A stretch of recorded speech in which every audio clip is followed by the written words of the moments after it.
नमस्कार दोस्तों, स्वागत है आप सभी लोगों का मेरे यूट्यूब चैनल कण्व नगरी लाइव और पेज है मेरा फेसबुक पे जनता की आवाज़। और दोस्तों, सबसे पहले तो बहुत बड़ी खुशखबरी है कि उत्तरकाशी के सिलक्यारा में जो 41 लोग फंस गए थे, ज़िंदगी और मौत से वो लोग जूझ रहे थे 17 दिन तक। बताइए आप वो किस प्रकार से रहे होंगे। लेकिन ओवरऑल अंत भला तो सब भला, और जब वो वापस आए तो कहीं ना कहीं हम सभी ने चैन की सांस ली और सभी की जो है दिल की धड़कनें लगातार तेज़ हो रही थी। और जिस पे गुजरी होगी वो किस प्रकार से वहाँ रहे होंगे, उनके परिवार पर क्या क्या गुजर रही होगी। हमारे लालपानी क्षेत्र के भी गवर सिंह जी, वहाँ 51 वर्ष जिनकी उम्र है, वो वहाँ फंसे थे। और दूसरे दिन मैं वहाँ गया था और मेरे जैसे और पत्रकार भी वहाँ गए थे और सभी ने वहाँ उनकी जो है व्यथा है, उनका जो दुख है उसको बताया था। और वो ये कह रही थी, उनकी जो धर्मपत्नी थी, उनका कहना था कि हम सिर्फ टीवी के माध्यम से ही ये सुन रहे हैं और देख रहे हैं। बाकी यहाँ पर जो है कोई प्रशासन, यहाँ पर जो जनप्रतिनिधि, यहाँ के जो नेता हैं, वो कोई भी वहाँ नहीं गए थे, सिवाय एक वहाँ के जो पार्षद हैं वो उनसे ज़रूर मिले थे। अभी मैं देख रहा हूँ सोशल मीडिया में, जब वो बाहर आए हैं तो बीजेपी के लोग और दूसरे लोग और भी गए होंगे, कांग्रेस के भी गए होंगे, लेकिन बीजेपी के मैं देख रहा था बड़े दिवाली के पटाखे और ये वो छोड़ रहे थे। तो जनप्रतिनिधि का कर्तव्य ये होता है कि सुख दुख, ठीक है यहाँ पर विधायक नहीं है, लेकिन जो उनके जो अगल बगल जो घूमने वाले लोग हैं उनका दायित्व तो बनता है कि वहाँ पर उनको सांत्वना वो बंधाए, ढांढस बंधाए। और साथ ही साथ डीएम एसडीएम का कर्तव्य भी ये होता है कि जब उनको पता है कि 41 लोग वहाँ फंसे हो कोट द्वार के हैं, तो उनको बताया जाए, पल पल की उनको जानकारी दी जाए। उनके एक बेटे जो है वो वहीं थे और अभी दोनों छोटी उम्र के।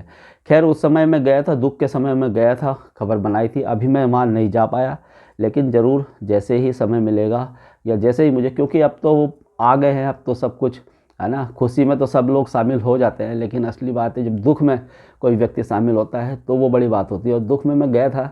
खैर अभी मिलेंगे, अब तो जब वो सब भाई साहब आ गए हैं तो बातें होती रहेंगी।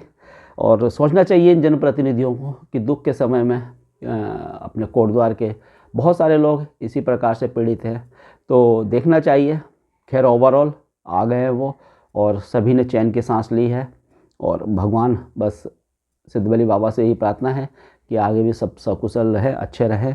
और उनको जो है सरकार ने 1-1 लाख रुपए दिए, लेकिन मुझे लगता है कि 1 लाख रुपए थोड़ा कम है, उनको और भी ज़्यादा उनकी मदद होनी चाहिए थी। देखते हैं क्या करती है। और दूसरी खबर है दोस्तों, सिद्धबली बाबा का जो वार्षिक अनुष्ठान महोत्सव है वो कल से चालू हो जाएगा। प्रारंभ है कल से 1, 2, 3 शुक्रवार, शनिवार और इतवार। आप लोग जरूर आइएगा। हर साल सिद्धबली बाबा का वार्षिक अनुष्ठान महोत्सव होता है, इस बार भी है। और विशेषता यही है दोस्तों इसकी कि 1.25 मन रोट का प्रसाद बनाया जाता है। और साथ ही साथ जो गढ़वाली संगीत रहता है, वहाँ पर गढ़वाली भजन संध्या वो रहेगी। और दूसरी विशेषता ये है कि झांकियाँ वहाँ पर निकलेगी। और जागर जागर जो हमारे जागर है उत्तराखंड के, वो उसकी प्रस्तुतियाँ वहाँ वो रहेगा जागर। और जागर में देखिएगा किस प्रकार से वहाँ पर जब जागर चलते हैं तो फिर किस प्रकार से हनुमान जी प्रकट होते हैं, या वहाँ बैठे बैठे ही लोगों पे जो है देवता प्रकट हो जाते हैं। तो ये सब विशेषता है और इनका एक महत्व है। ऐसा नहीं है कि ये ऐसे ही है, ज़रूर कुछ ना कुछ उनके अंदर, हमारे अंदर क्यों नहीं आ जाते। तो ये सब चीज़ें हैं। सिद्धबली मंदिर समिति को और भी अच्छे प्रयास करने चाहिए इस मेले के लिए। जिस प्रकार के प्रयास मुझे ऐसा लगता है कि वहाँ पर चढ़ावे की तो कोई कमी है नहीं। और लोगों को बोलेंगे, क्योंकि मैंने पिछली बार देखा था तो लाइटिंग की व्यवस्था आप नहीं थी। बाज़ार में जब झांकियाँ निकल रही थी तो लाइटिंग की व्यवस्था नहीं थी। इस बार लाइटिंग की व्यवस्था मुख्य मार्गों पर होनी चाहिए। और साथ ही साथ इसको और भी आकर्षक और भी अच्छा इसको बनाया जा सकता है। भंडारा वहाँ पर प्रतिदिन चलेगा और लगभग 5 से 6 भंडारे वहाँ चलते हैं।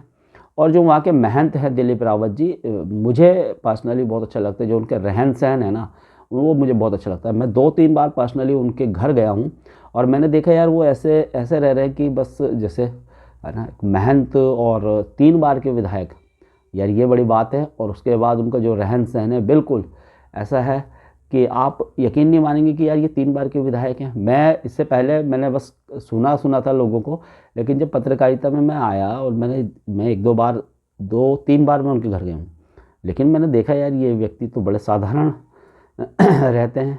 खैर वो उनका एक अच्छा नेचर है, लेकिन साथ ही साथ दिलीप रावत जी को ये भी मेरा निवेदन है कि अपने क्षेत्र के लिए भी थोड़ा काम कीजिए। जैसे मैं बताऊं, उनके क्षेत्र में बाघों की बड़ी समस्या है। मैं खुद कसम से कह रहा हूँ आपको, पिछले 1.5 सालों से मैं वो उस साइड नहीं गया हूँ, क्योंकि मेरे पास स्कूटी है और बाघ किस प्रकार से हमला करते हैं क्या है तो मैं उस पूरे क्षेत्र में नहीं जा पाया हूँ। 4 व्हीलर अपने पास है नहीं ना, इतने पैसे होते हैं कि 4 व्हीलर में वहाँ जा सकते हैं, खबरें बना सकते हैं। तो इस पे थोड़ा सा उनको काम करना पड़ेगा। और बहुत बड़ा क्षेत्र है और वो जितना वो घूमते हैं शायद ही कोई दूसरा विधायक घूमता होगा, और इसीलिए शायद जनता उनको वोट कर रही है। यार 3 बार से विधायक बनना कोई आसान बात नहीं है। और एक और बात है, सिद्धबली जो मंदिर समिति है एक अच्छा स्कूल यहाँ पर बच्चों के लिए प्रोवाइड कर सकती है, बहुत अच्छा स्कूल हम देखिए कॉन्वेंट की बात करते हैं या दूसरी संस्थाओं की बात करते हैं। अभी आपको मैं बता दूं कि आपने मदरसे चल रहे हैं, मदरसे चलाते हैं वो जो क्रिश्चियन है वो अपने कॉन्वेंट स्कूल चला रहे हैं, तो हम लोग क्यों नहीं एक स्कूल इस प्रकार से चला सकते हैं। और सिद्धबली मंदिर समिति तो एक स्कूल चला सकती है, इतना बढ़िया स्कूल वो चलेगा, उनको दान की कोई कमी नहीं है। अब बताइए कि जब स्कूल बनेगा तो स्कूल में कितने लोगों को रोज़गार मिलेगा और कितने बच्चे वहाँ पर पढ़ेंगे, आप बताइए। एक अच्छा स्कूल, बहुत अच्छा स्कूल वो बना सकते हैं, उनको कोई कमी नहीं है, ज़मीन की कोई कमी नहीं है, ज़मीन ले सकते हैं, पैसे की उन्हें कोई कमी नहीं है। सबसे बड़ी चीज़ फाइनेंस की होती है।